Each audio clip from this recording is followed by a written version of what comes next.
ನಮಸ್ತೆ ವೀಕ್ಷಕರೇ, ಅಮ್ಮನ ಅಡುಗೆ ಚಾನೆಲ್ಗೆ ಸ್ವಾಗತ ಸುಸ್ವಾಗತ. ಇವತ್ತು ಹೋಮ್ ಮೇಡ್ ಪಿಜ್ಜಾ ಮಾಡೋದು ಹೇಗೆ ಅಂತ ನೋಡೋಣ ಬನ್ನಿ. ಇದಕ್ಕೆ 2 ಕಪ್ನಷ್ಟು ಗೋಧಿ ಹಿಟ್ಟು ತೊಗೊಂಡಿದ್ದೀವಿ. ಮೈದಾ ಹಿಟ್ಟು ಬೇಡ ಅಂದ್ಬಿಟ್ಟು ಗೋಧಿ ಹಿಟ್ಟು ತೊಗೊಂಡಿದ್ದೀವಿ. 1 ಸ್ಪೂನಷ್ಟು ಆಯಿಲ್ ಹಾಕ್ಕೊಂಡಿದ್ದೆ. ನಾವು ನಮ್ಮ ತಂಗಿ ಮನೆಗೆ ಬಂದಿದ್ವಿ, ಇಲ್ಲಿ ಮಾಡ್ತಾ ಇರೋದು. 1 ಸ್ಪೂನಷ್ಟು ಆಯಿಲ್ ಹಾಕ್ಕೊಂಡಿದ್ದಾಳೆ. ಅರ್ಧ ಸ್ಯಾಶೆ ಈನೋ ಹಾಕ್ಕೊಂಡಿದ್ದಾಳೆ. ಮತ್ತು ಇದಕ್ಕೆ ಒಂದು ಅರ್ಧ ಕಪ್ನಷ್ಟು ಮೊಸರು ನೋಡಿ, ಒಂದು ಅರ್ಧ ಕಪ್ನಷ್ಟು ಮೊಸರು ಹಾಕ್ಕೋತಾ ಇದ್ದಾಳೆ. ಮತ್ತು ಅರ್ಧ ಕಪ್ನಷ್ಟು ನೀರು ಹಾಕ್ಕೊಂಡು ಮಿಕ್ಸ್ ಮಾಡ್ಕೋತಾ ಇದ್ದಾಳೆ. ಹಬ್ಬಗಳೆಲ್ಲ ಮುಗೀತಲ್ವಾ, ಹಬ್ಬಗಳೆಲ್ಲ ಮುಗಿದ್ಮೇಲೆ ಮಾಮೂಲಿ ತಿಂಡಿಗಳೆಲ್ಲ ತಿಂದು ತಿಂದು ಬೋರ್ ಆಗಿತ್ತು. ನಾವು ನಮ್ಮ ತಂಗಿ ಮನೆಗೆ ವಿಸಿಟ್ ಮಾಡಿದ್ವಿ. ನಮ್ಮ ತಂಗಿ ನನ್ನ ಮಗ ಚಿಕ್ಕಮ್ಮ ನನಗೆ ಪಿಜ್ಜಾ ಮಾಡಿಕೊಡು ಚಿಕ್ಕಮ್ಮ ಅಂತ ಕೇಳ್ದ. ಅದಕ್ಕೆ ಅವಳು ಪಿಜ್ಜಾಗೆ ರೆಡಿ ಮಾಡ್ಕೋತಾ ಇದ್ದಾಳೆ.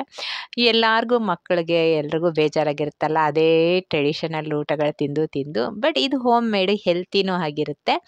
ಪಿಜ್ಜಾ ಬೇಕು ಅಂತ ಅಂಗಡಿಗೆ ಹೋಗೋ ಅಷ್ಟಿಲ್ಲ. ನೋಡಿ, ಇದಕ್ಕೆ ಮೊಸರು ನೀರು ಎಲ್ಲ ಎಷ್ಟು ಬೇಕೋ ಅಷ್ಟೇ ನೀರು ಹಾಕ್ಕೊಂಡು ಚೆನ್ನಾಗಿ ಕಲಿಸ್ಕೊತಾ ಇದ್ದಾಳೆ. ಚೆನ್ನಾಗಿ ನಾದ್ಕೋಬೇಕು, ಇದೇ ಇಂಪಾರ್ಟೆಂಟು.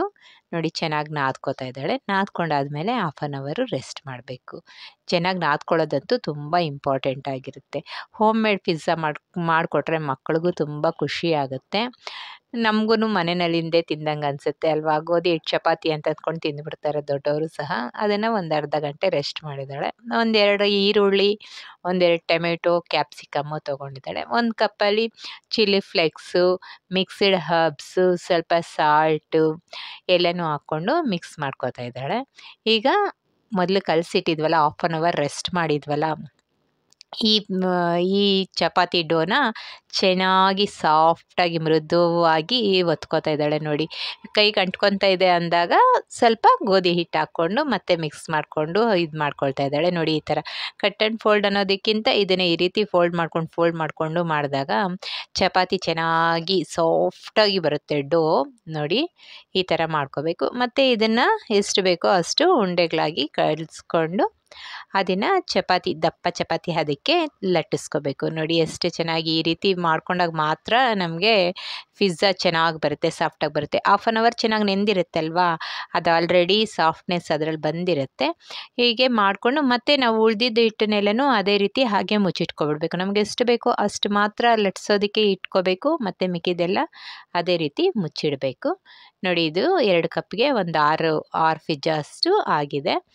ನೋಡಿ, ಈ ಥರ ದಪ್ಪಕ್ಕೆ ಒತ್ಕೋಬೇಕು. ಮತ್ತು ನಾವು ಪಿಜ್ಜಾ ಸುಡಬೇಕಾದ್ರೆ ನೋಡಿ, ಈ ಥರ ಪೋರ್ಕಲ್ಲಿ ಹೋಲ್ಸ್ ಮಾಡ್ಕೊಬಿಡ್ಬೇಕು. ಇಲ್ಲಾಂದರೆ ಅದು ಉಬ್ಬು ಬಿಡುತ್ತಲ್ವ, ಉಬ್ಬಬಾರ್ದು ಪಿಜ್ಜಾಗೆ.